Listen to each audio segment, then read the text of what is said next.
বাংলাদেশের রাজনীতিতে নতুন মোড়। আজ লন্ডনে মুখোমুখি হলেন তারেক রহমান ও অন্তর্বর্তী সরকারের প্রধান উপদেষ্টা ডক্টর মোহাম্মদ ইউনূস। নির্বাচনের আগে এই গোপন বৈঠকে কি বড় চমক আনতে চলেছে তুলে ধরা হলো আজকের প্রতিবেদনে।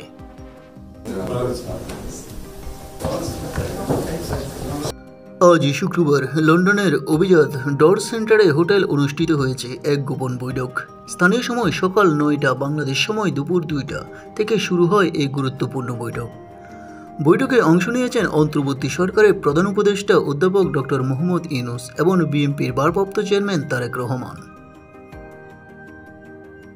এই বৈঠকে তাদের সঙ্গে ছিলেন জাতীয় নিরাপত্তা উপদেষ্টা খলিলুর রহমান ও ফেস সচিব শফিকুল আলম। ফেস সচিব নিশ্চিত করেছেন এই বৈঠক একান্ত এবং এটি শেষ হবে স্থানীয় সময় বেলা 11টায়। এরপর আয়োজন করা হবে একটি যৌথ সংবাদ সম্মেলনের।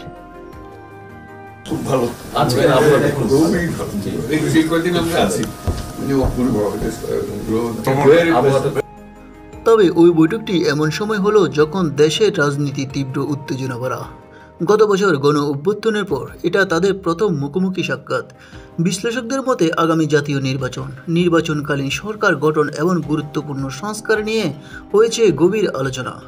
এটি হতে পারে বাংলাদেশের রাজনীতির টার্নিং পয়েন্ট।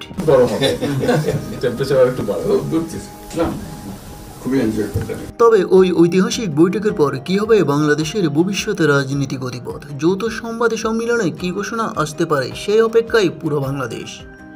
নিউজ বাংলা 29।